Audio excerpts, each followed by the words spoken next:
2 years had passed since the humans vanished from galactic civilization. 2 long years of chaos that no one had expected. The galaxy was learning what life was like without the species they had thrown away. On the capital world of the Drakmarian Empire, Chancellor Vorth stood in his palace looking out at a city that was slowly dying. The lights flickered and went dark in entire districts because the power grid kept failing. The great spaceport that had once welcomed thousands of ships each day now sat nearly empty. Only a few desperate traders still came, and they charged prices that made Vorth's treasury weep. The streets below were filled with long lines of hungry citizens waiting for food rations. The proud Drakmarian Empire, which had led the galaxy's fight against humanity, now struggled to feed its own people. "Chancellor," his aide Zek said nervously as he entered the room, "we have received another emergency report from the outer colonies." Vorth did not turn around. He was tired of emergency reports. They came every day now, each one bringing worse news than the last. "Which colony is it this time?" "Kepler 9, sir. Their atmospheric processors have completely shut down. The technicians say the main control system is displaying error messages in human languages that no one can read. Without repairs, the air will become poisonous within 3 weeks. Vorth closed his yellow eyes and felt his scales grow cold. That made 19 colonies that had failed this year. All of them had depended on human technology to survive. The terraforming equipment, the life support systems, the power generators, everything important had been built or maintained by humans. Now the technology was broken and no one knew how to fix it. "Have we found any technicians who understand human systems?" Vorth asked, though he already knew the answer. Zek's tail drooped with shame. "No, sir. We contacted the Technical Guild, the Engineering Corps, even the universities. Most species never bothered to learn how human technology worked. They always let humans handle the complicated jobs." This was the bitter truth that Vorth was finally understanding. For centuries, humans had quietly handled the most difficult and dangerous work in galactic civilization. They had maintained the fusion reactors that powered entire star systems. They had operated the terraforming machines that made dead worlds habitable. They had run the computer networks that kept trade and communication flowing. Other species had been happy to let humans do this work. It was boring, technical, and sometimes dangerous. Why should proud Drakmarians dirty their claws with such labor when humans seemed to enjoy it? Now Vorth understood that the humans had not been doing menial work. They had been controlling the foundation of galactic civilization. And when they left, they had taken that foundation with them. "Send evacuation ships to Kepler 9, Vorth ordered with a heavy heart. "Add it to the list of failed colonies." As Zek left to carry out the order, Vorth returned to watching his dying capital. In the distance, he could see smoke rising from the industrial district where another factory had shut down due to equipment failure. Unemployment was at 40% and rising. Crime was increasing as desperate citizens fought over the shrinking supply of resources. The irony was bitter. Vorth had convinced the galaxy that humans were dangerous because they were too successful, too independent, too powerful. Now his empire was collapsing because it turned out they were not powerful enough without human support. Across the galaxy, other leaders faced the same horrible reality. On the hive world of the Insectoid Collective, Queen Zak watched her worker drones struggle uselessly with machines they could not understand. The drones had been bred for simple, repetitive tasks. They had never needed to think creatively or solve complex problems. That was what humans had been for. "Why did we not learn how to maintain our own equipment?" she asked her advisors. The answer was simple and shameful. Because humans had been so good at it, no one else had bothered to try. On the underwater cities of the Aquatic Federation, President Glubb faced the daily nightmare of failing life support systems. The underwater domes that housed millions of his people needed constant maintenance. The pressure pumps, the air recyclers, the temperature controllers, all of it had been designed by humans and maintained by human technicians. Now those technicians were gone, and Glubb's people were slowly suffocating in their own cities. But not every species was suffering. This was perhaps the most painful part of the crisis. On the peaceful world of the Cetacean Collective, massive whales sang happily in crystal-clear oceans. Their cities worked perfectly. Their children played in clean water while their elders shared ancient songs. When cetacean traders ventured into space, mysterious escort ships appeared to protect them from pirates. New technology appeared regularly at their research stations, gifts from unknown benefactors. The same golden age had come to the Crystal Unity, the Free Traders Union, the Peaceful Assembly, and every other species that had voted against human exile. Their equipment worked better than ever. Their trade routes were safe and profitable. Their colonies prospered while others failed. The message was clear to anyone willing to see it. The humans were still out there, and they were choosing who to help. Reports came in daily from across the galaxy about strange ships seen in deep space. Ships that did not match any known design. Ships that appeared and disappeared from sensors like ghosts. Ships that always seemed to show up wherever exile-supporting species were having problems. Chancellor Vorth tried to dismiss these reports as rumors and lies, but they kept coming. Human vessels protecting cetacean trading fleets. Human technology appearing mysteriously in Crystal Unity laboratories. Human medical supplies reaching free trader hospitals just when deadly plagues struck their neighbors. It cannot be possible, Vorth told his war council during their weekly crisis meeting. The humans were exiled. We watched them leave. We made sure they took nothing with them. General Crix, his chief military advisor, had troubling news to share. Sir, our intelligence analysts have been studying the situation. We believe the humans did not simply leave the galaxy. They appear to have relocated to regions of space that Council species never explored. Explain, Vorth demanded. General Crix activated the holographic display in the center of the Council chamber. It showed a three-dimensional map of the galaxy, with a tiny glowing bubble near the center. This represents known space, sir. The territory controlled by all Council species combined. The bubble looked pathetically small compared to the vast spiral arms of the galaxy stretching away in all directions. You mean to tell me, Vorth said slowly, that while we were fighting over this tiny region, 99% of the galaxy remained unexplored? Precisely, sir. The humans may have discovered resources, allies, and technologies in those regions that we cannot imagine. For the first time, Vorth began to grasp the true scope of his mistake. The Council species had assumed that their small corner of the galaxy was all that mattered. They had treated the humans like prisoners competing for scraps when the humans had access to an entire universe of possibilities. By exiling humanity, the galaxy had not solved a problem. They had unleashed something far more dangerous than they had ever imagined. The proof came 2 weeks later. Admiral Thrak of the Drakmarian Navy was conducting a routine patrol of the outer defense perimeter when his sensors detected something impossible. Ships were approaching from the direction of empty space, the void between spiral arms where no life was supposed to exist. Admiral, his sensor operator reported with a trembling voice. I am reading at least 50 vessels of unknown configuration. They are definitely artificial, but they do not match any species in our database. Show me, Thrak ordered. The main screen activated to display the approaching fleet. What Thrak saw made his proud warrior's heart fill with ice-cold fear. The ships were beautiful and terrible at the same time. They moved through space with the grace of living creatures, their hulls seeming to bend and flow like liquid metal. They were clearly more advanced than anything the Drakmarian Navy possessed. More advanced than anything any Council species possessed. Sir, his communications officer announced, they are transmitting on all frequencies. Put them through. The screen changed to show a human face. It was a woman with calm, intelligent eyes and a slight smile that somehow managed to be more frightening than any weapon Thrak had ever seen. Greetings, Admiral Thrak of the Drakmarian Navy.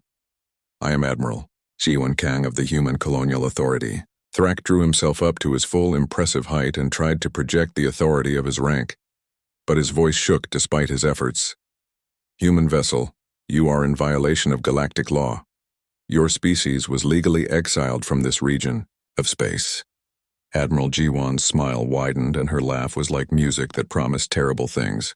Admiral, I think you misunderstand the situation. We were indeed exiled from galactic civilization. But the Drakmarian Empire declared its independence from that civilization when it voted to remove us. You are no longer part of the galactic community. You are a separate, independent nation. The logic was flawless and absolutely terrifying. By leading the exile vote, the Drakmarian Empire had effectively withdrawn from the very legal framework that might have protected them. And, as an independent nation, Admiral G1 continued, you have no legal protection. The emergency session of the Galactic Council was unlike any in history. Representatives from across the galaxy filled the Great Hall of Kepler Prime. But this time, they were not there to debate exile or trade agreements. They were there to beg for their lives. Chancellor Vorth sat in his usual place, but he looked like a broken creature. His scales had lost their shine, and his eyes darted nervously around the hall. 2 years of system failures, economic collapse, and human pressure had destroyed his confidence. At the center of the hall, the holographic display showed the reason for their terror. A massive dark cloud was moving through space toward the galactic core. Inside that cloud were ships, millions of them, each one bigger than a space station. The Void Swarm had awakened from their billion-year sleep and was consuming everything in their path. They have already destroyed 12 star systems, reported the Council's military advisor, a trembling insectoid drone. Our combined fleets cannot stop them. Every time we attack, they absorb our ships and become stronger. The alien representatives looked at each other with growing panic. Some were already preparing to evacuate their home worlds. Others talked about surrender, though no one knew if the Void Swarm would accept it. There must be something we can do, said the representative from the Crystal Unity. Some weapon we have not tried, some strategy we have not considered. The military advisor's antennae drooped. Our best scientists have studied the swarm for weeks. They are unlike anything we understand. They seem to exist partially outside normal space. Our weapons pass through them. Our shields cannot stop them. A heavy silence fell over the hall. Everyone was thinking the same thing, but no one wanted to say it. Finally, Chancellor Vorth stood up. His voice was barely above a whisper. What about the humans? The hall erupted in angry voices. Some aliens shouted that humans were criminals, who deserved exile. Others argued that humans had abandoned the galaxy when it needed them most. But underneath the anger was fear, because they all knew the truth. The humans had technology that the Council did not understand. They had disappeared into unknown space and returned with ships that could appear and vanish at will. If anyone could fight the Void Swarm, it would be them. The humans will never help us, declared the representative from the Aquatic Federation. We exiled them. We called them dangerous. Why would they save us now? As if summoned by his words, the great doors of the council hall opened. A figure in an advanced environmental suit walked calmly down the center aisle. The suit was elegant and clearly human-made, but it incorporated design elements that no one recognized. The figure stopped at the center of the hall and removed her helmet.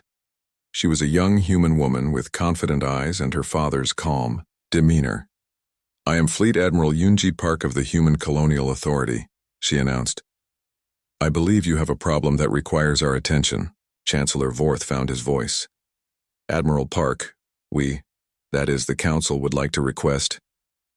Let me save you some time, Yunji interrupted. You want us to fight the Void Swarm for you. You want us to risk human lives to save the species that voted to exile us from the galaxy. She walked closer to Vorth's section and her voice carried clearly through the silent hall. Tell me, Chancellor, what exactly are you offering in return? Vorth's mouth opened and closed, but no words came out. What could he offer? The humans clearly had technology superior to anything in Council space. They had built their own civilization beyond the reach of galactic law. They needed nothing the Council could provide. Perhaps, Yunji continued, we should discuss what you can offer to earn the right to survive. The words hit the assembled aliens like a physical blow. They had come here expecting to negotiate as equals. Instead, they were being judged. The Crystal Unity voted against human exile, Yunji said, turning to their representative. You have already been granted full protection under the Colonial Authority. Your worlds are safe. Relief flooded the Crystal Unity representatives' crystalline features. The Cetacean Collective, the Free Traders Union, the Peaceful Assembly, all species that supported us when it mattered. Your civilizations will not only survive but prosper in the new order we are establishing. She turned back to Chancellor Vorth. But you, Chancellor, led the campaign against humanity. You convinced hundreds of species that we were dangerous, aggressive, unworthy of galactic citizenship. Vorth fell to his knees, his pride finally broken. Please, he whispered. My people are dying. The swarm will reach our core worlds within days. Yunji studied him for a long moment. Your people? Yes, but not you. Before Vorth could ask what she meant, the hall's emergency alarms began to sound. The holographic display changed to show the space around Kepler Prime. The darkness of the Void Swarm had reached the outer edge of the system. Impressive timing, Yunji said calmly. Now you can see why we need to establish some rules. The display zoomed in on the approaching swarm. The alien entities were unlike anything in normal space. Shifting, flowing creatures of darkness that seemed to eat light itself. As they moved, they left empty void behind them. But as the aliens watched in amazement, other shapes appeared around the swarm. Human ships, hundreds of them, moving in perfect formation. But these were not the ships that had appeared over Drachmarian Prime. These were larger, more advanced, incorporating technologies that made them look almost alive. How? Gasped the military advisor. How do you fight them? Yunji smiled. The Void Swarm are not invaders. They are gardeners. They return every billion years to clear away civilizations that have become stagnant, making room for new growth. The trick is convincing them that some civilizations are worth preserving. On the display, the human ships began to engage the swarm. But instead of weapons fire, they projected complex patterns of light and energy. The patterns seemed to communicate something, because the swarm entities began to slow down. You see, Yunji explained, the ancients faced this same test 1,000,000 years ago. They left records of how to communicate with the swarm, how to prove that a civilization deserves to continue existing. The communication went on for several minutes. Finally, the swarm entities began to retreat, pulling back toward the edge of the galaxy. The test is complete, Yunji announced. The swarm has agreed to spare the galaxy for another cycle, but only under certain conditions. She turned to address the entire council. The old galactic civilization failed the test. It had become lazy, corrupt, and divided. The new order will be different. A holographic document appeared in the air above the hall. The Galactic Compact, Yunji said. Species that sign this agreement accept human oversight in exchange for protection and access to advanced technology. Those who refuse, she gestured toward the empty space where the swarm had been. Chancellor Vorth was the first to sign. His people were starving. His empire was crumbling and he had no choice. One by one, other species followed.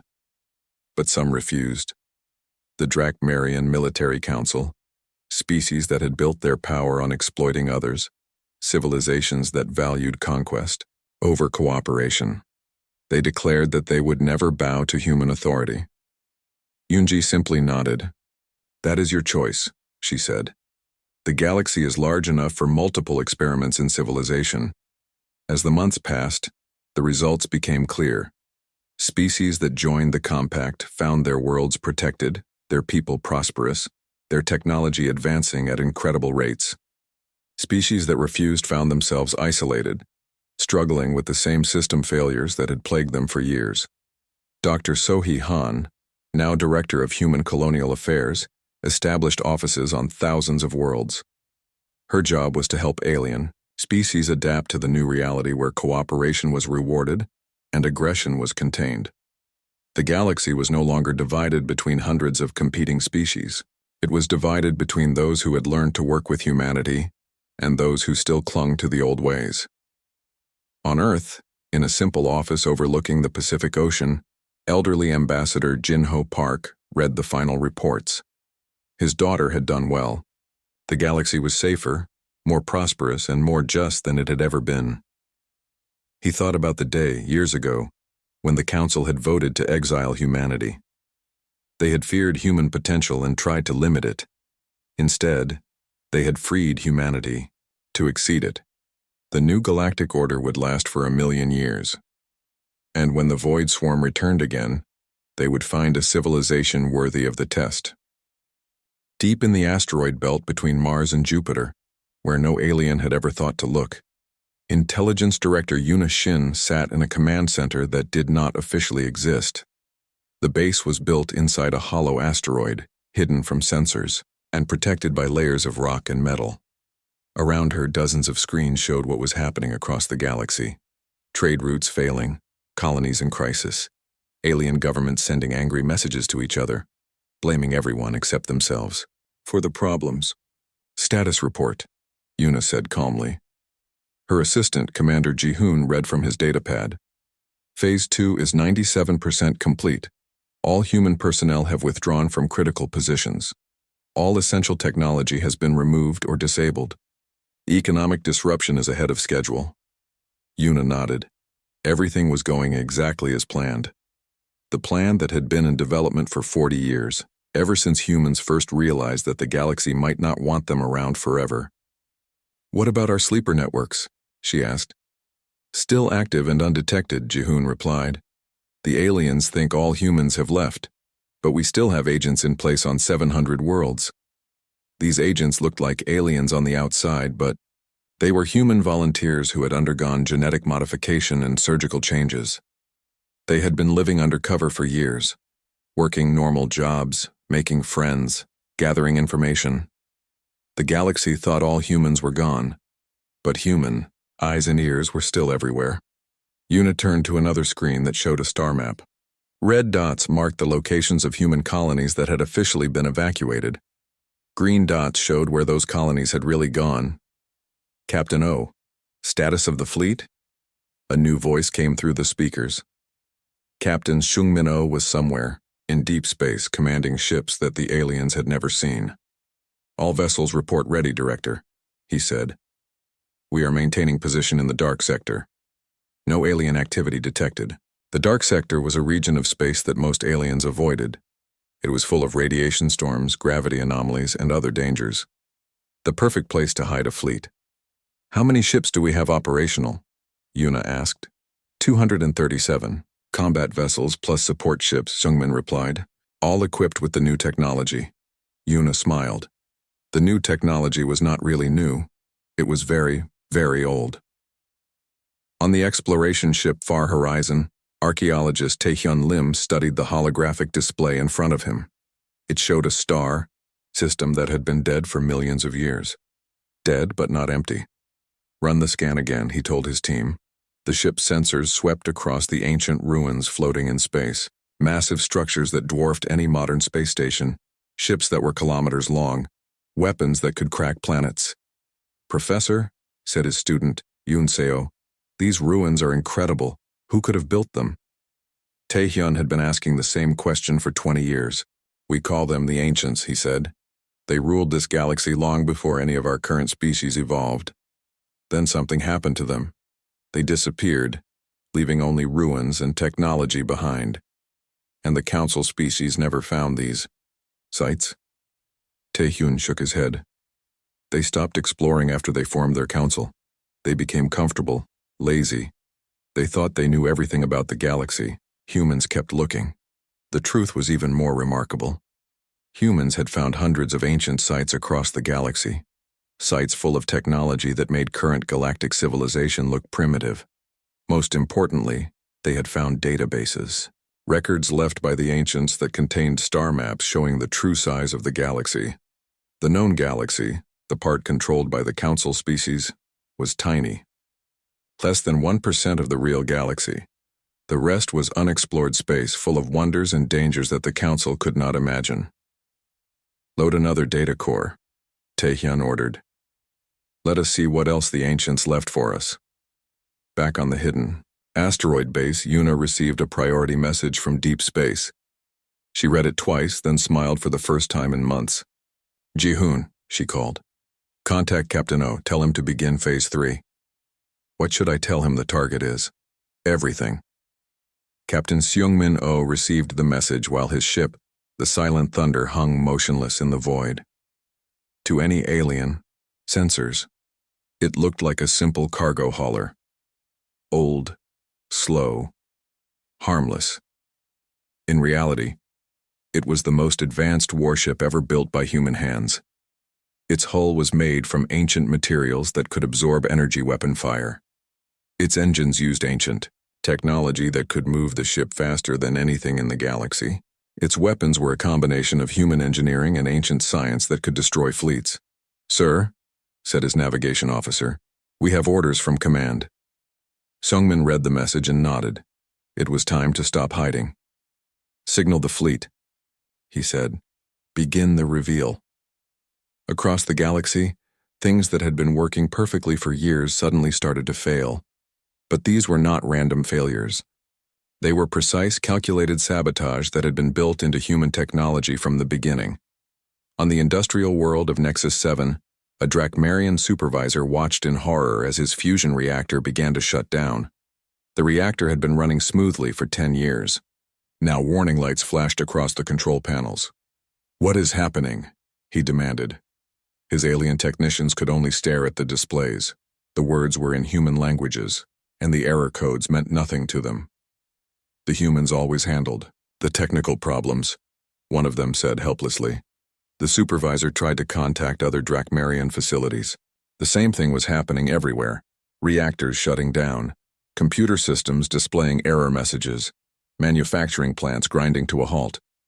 But the real problem was not just the machines breaking down. It was what happened next. On the coin, Trade World of Commerce Station, the main computer system that tracked all financial transactions suddenly developed a glitch. For exactly 17 minutes, it transferred small amounts of money from Drakmarian accounts to charity organizations. The amounts were tiny, just a few credits here and there. But when you multiplied those tiny amounts by millions of transactions, the Drakmarian Empire lost 4 billion credits in 17 minutes. On the mining world of Extraction Alpha, the automated systems that controlled the planetary atmosphere made a small adjustment. They reduced the oxygen content by 2%.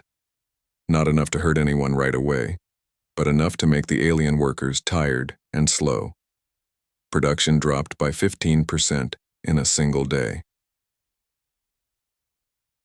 On the agricultural world of Green Valley, the irrigation computers decided that the crops needed different nutrients. They began adding chemicals that would make the food taste terrible to Drakmarian taste buds, while making it perfectly fine for other species. Across the galaxy, similar glitches appeared in every system that used human technology. Always small. Always seeming like accidents. Always hurting the species that had voted for human exile, while helping the species that had voted against it. Chancellor Vorth received report after report of system failures, financial losses, and production problems. His advisors scrambled to find explanations. "It must be sabotage," he roared. "The humans planted bombs in their technology." But his technicians could find no bombs, no viruses, no obvious sabotage. The systems simply seemed to be choosing sides. "Sir," his chief advisor said nervously, "perhaps we should consider asking the humans for help." Vorth's eyes blazed with fury. "Never. We will fix these problems ourselves." But deep down, he was beginning to understand a terrible truth. The humans had not just left the galaxy. They had been planning to leave for decades, and they had been very, very careful about what gifts they left behind. In her hidden command center, Yuna Xian watched the chaos spread across the galactic news networks. Trade was collapsing. Governments were in crisis. The carefully ordered civilization that had exiled humanity was coming apart. "Director," Ji-hoon said, "we are receiving messages from several species asking for human assistance." "Which ones?" "The Cetacean Collective, the Crystal Unity, the Free Traders Union. All species that voted against the exile." Yuna nodded. "Send them coordinates for our diplomatic stations. Tell them we are willing to discuss new agreements." "What about the species that voted for exile?" Yuna's smile was cold as space. Let them solve their own problems. After all, they wanted to be free of dangerous human influence. The first phase of humanity's exile was complete. Now the real game would begin. 6 months had passed since the vote on Kepler Prime. The galactic news networks had stopped talking about the humans. Most aliens thought the crisis was over. They were wrong. On the industrial world of New Busan, factory manager Do-Yun Kim stood in front of the biggest fusion reactor in the outer rim. The machine was as tall as a building and generated enough power for 3 star systems. Tomorrow, it would be gone. "Are you sure about this, sir?" asked his assistant, a young engineer named Sora. She had been born on New Busan and had never seen Earth. This was the only home she knew. Do-Yun nodded. The evacuation order came from Earth Command. Every human facility, every piece of human technology, everything goes with us. Around them, human workers moved with quiet efficiency. They had been preparing for this day for weeks. Every bolt, every wire, every component of the fusion reactor was being carefully removed and packed into shipping containers. Nothing would be left behind. The reactor was not just a power source. It was the heart of New Busan's entire industrial complex. Without it, the factories would shut down. The mines would close. The orbital shipyards would go dark. Millions of alien workers would lose their jobs. Do-Yun did not feel sorry for them. The aliens had voted to exile humanity. Now they would learn what that really meant. "Sir," Sora said quietly, "the Kaltharian supervisor is asking when we will train their people to run the reactor." Do-Hyun turned to look at her. His face was calm, but his eyes were cold. "Tell him that human technology goes with humans. If they wanted to keep using our reactors, they should not have voted us out." 3 star systems away, Dr. So-Young Choi walked through the green fields of Harmony. The planet was beautiful now, with blue skies and clean rivers and forests full of earth plants and animals. It had taken humans 50 years to terraform this dead rock into a garden world. In 2 days, it would start dying again. So-Young carried a small device that looked like a medical scanner. She stopped at certain spots in the fields and pressed a button. Each time, the device released invisible spores into the air. The spores looked harmless, but they carried instructions that would change everything. Her assistant, Keeman, walked beside her. He was young and still believed that humans were supposed to be the good guys. "Dr. Choi," he said, "is it really necessary to destroy the ecosystem? Could we not just leave it for the new colonists?" So-Young did not stop walking. "The Drakmarian Empire wanted this planet very badly," she said. "They complained that humans were hogging all the good worlds. Well, now they can have it back exactly the way we found it. The spores she was releasing would not hurt any living thing right away, but in 6 months they would activate. The earth plants would start to die. The soil would turn acidic. The air would slowly become unbreathable for most species. Within a year, Harmony would be a dead rock again. But the colonists coming here do not know about the terraforming process," Keeman said. "They will not understand what is happening." So-Young finally stopped and looked at him. "Then perhaps they should have thought about that before they voted, to exile the people who knew how to fix it." She continued her work. By the time she was done, microscopic time bombs would be hidden all across the planet. The aliens who took over Harmony would have a few good months. After that, they would learn that terraforming was not as easy as it looked. Far out on the edge of the galaxy, Dr. Hyunwoo Nam stood in the control room of Research Station Echo. The station studied dangerous phenomena like black holes and quantum storms. It was the most advanced research facility in known space. Hyunwoo watched as his team packed up 20 years of scientific data. Hard drives, quantum storage devices, and experimental equipment disappeared into sealed containers. Everything humanity had learned about the deepest secrets of the universe was going with them. "Doctor," said his research partner, Dr. Yojin, "the Crystalline Union has offered to take over the station. They say they will continue our work." Hyunwoo almost smiled. "Let them try," he said. "Tell me, Dr. Yojin, how much of our research did we share with the galactic community?" She thought for a moment.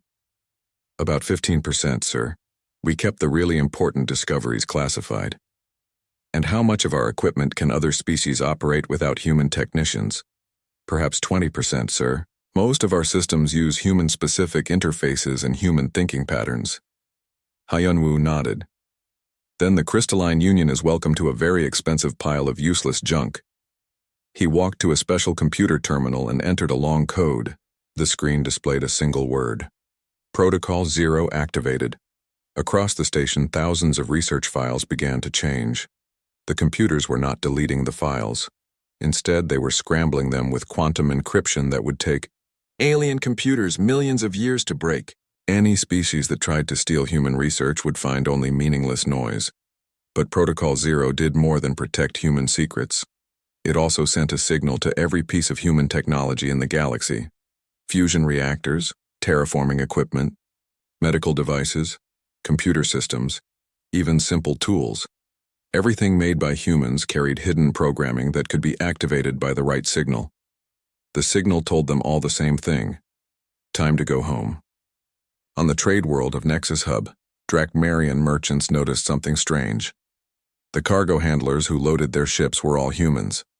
The computer systems that tracked their goods were made by humans. The power grid that kept the station running was maintained by humans. Then, one by one, the humans stopped showing up for work. "Where are the dock workers?" demanded a Drakmarian captain whose ship was half loaded with valuable goods. The station manager, a nervous Altarian with tentacles for arms, could only wave his tentacles helplessly. "They all submitted resignation forms yesterday," he said. "Every human on the station, they said they were going home." The captain looked around the loading bay. Human cargo loaders sat silent and motionless. Human-designed computer terminals showed error messages. Even the lights were flickering because the human technicians who maintained the power grid were gone. "Well, get other workers," the captain roared. The station manager's tentacles drooped. "Sir, we do not know how to operate human equipment. We always relied on them to handle the technical work." Similar scenes played out across the galaxy. On Vorthan Prime, alien doctors found that their medical scanners had stopped working. The devices were made by humans, and without human technicians to maintain them, they were just expensive paperweights. On the mining world of Kepler 7, automated systems that had run perfectly for decades suddenly developed problems. The alien supervisors discovered that the systems used human-designed software that they did not understand. Trade routes that had operated smoothly for generations began to collapse. It turned out that human ships carried more than just cargo. They also carried the navigation data, communication relays, and emergency rescue services that kept the routes safe. Chancellor Vorth of the Drakmarian Empire received the first reports with satisfaction. "Good," he told his advisors. "The humans are finally leaving.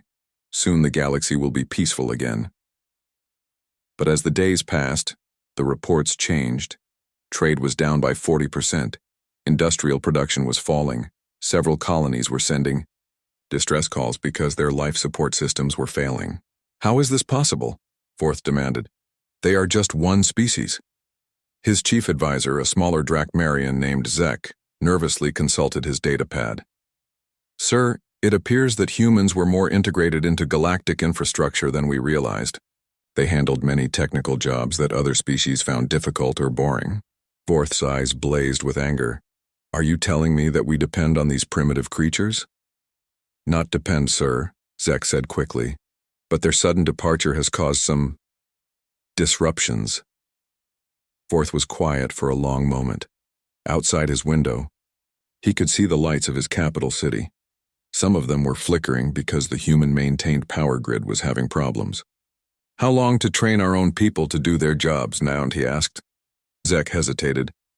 "For simple tasks, perhaps a few months. For complex systems like fusion reactors and terraforming equipment, it could take years, sir. Possibly decades." Vorth felt a cold chill run down his scaled spine. He had wanted to get rid of the humans because they were too powerful, too independent, too dangerous. He was beginning to realize that getting rid of them might have been the most dangerous thing of all. The Great Hall of Kepler Prime Station was bigger than any building on Earth. Its walls curved up and up until they disappeared into darkness above. Thousands of beings from across the galaxy filled the floating seats, that hung in the air like glowing bubbles. Each seat held a different kind of alien, and each alien represented their homeworld. Ambassador Jinho Park sat in the human section with his hands folded in his lap. He looked calm, but his dark eyes watched everything. Next to him, Minji Lee pretended to read from her datapad. She was supposed to be just his helper, but Jinho knew she was much more than that. Minji was one of Earth's best spies. "Look at them all," Minji whispered without moving her lips. "They think they have already won." Jinho did not answer, but he agreed. The aliens around them whispered and pointed at the humans. Some looked angry. Others looked afraid. A few looked sad, like they felt sorry for what was about to happen. The judge was a tall, thin creature with blue skin and 4 arms. It floated above the center of the hall in a bubble of light. When it spoke, its voice filled the entire space. "We are here today to decide the fate of the species called humans," the judge said. "The charges are serious. The humans have been accused of being too aggressive, too dangerous, and too different from the rest of us." A wave of sound went through the hall. Thousands of aliens made their own kinds of noise. Some hissed, some clicked. Some made sounds that humans had no words for. The judge raised all 4 arms for quiet. "Chancellor Vorth of the Drakmarian Empire will present the case against humanity." Vorth stood up from his seat near the front. He was a big creature that looked like a lizard walking on 2 legs. His scales were dark green, and his yellow eyes glowed as he looked at the humans.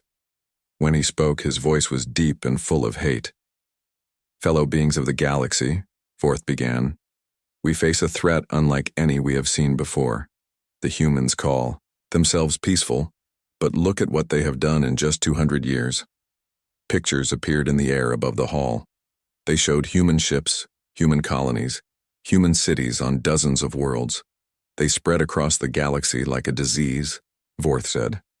"They take over planets and change them to suit themselves. They build weapons that can destroy entire fleets. They refuse to follow our laws and our ways." More pictures appeared.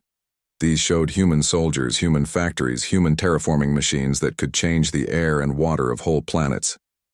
"But worst of all," Vorth continued, his voice getting louder, "they corrupt our young people with their dangerous ideas. They teach other species to question authority. They spread the poison of independence and self-reliance." Many aliens in the hall made sounds of agreement. Jinho noticed which ones were the loudest. He would remember their faces. Vorth walked closer to the human section. "The humans have colonies on 147 worlds. They have trade, agreements with over 300 species. Their influence grows every day.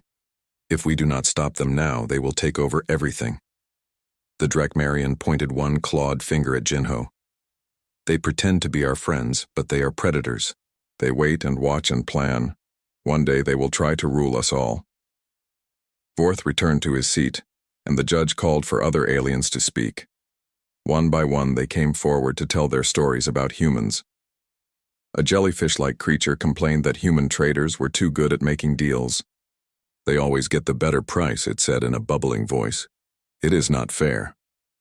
A rock creature said that humans asked too many questions. "They want to know everything," it rumbled. "They study our science, our culture, our history. Why do they need to know so much?" A bird-like alien with bright feathers said that humans move too fast. "They build cities in months, not years. They explore dangerous places without permission. They make decisions without asking the council first." The complaints went on for hours. Jinho listened to all of them with the same calm expression. Inside, he was taking notes. Every word told him something about how these aliens thought, what they feared, and what they wanted. Finally, the judge asked if any species wanted to speak for humanity. Only 12 stood up. The rest stayed in their seats. A whale-like creature from the Cetacean Collective spoke first. "The humans have been good friends to us," it sang in its musical voice. "They helped us when the krill swarms attacked our worlds. They shared their technology with us freely. They are not our enemies." A few other species spoke about human help during disasters, human medical aid, human protection from pirates. But their voices were quiet in the huge hall, and not many aliens seemed to listen. When the speaking was done, the judge called for the vote.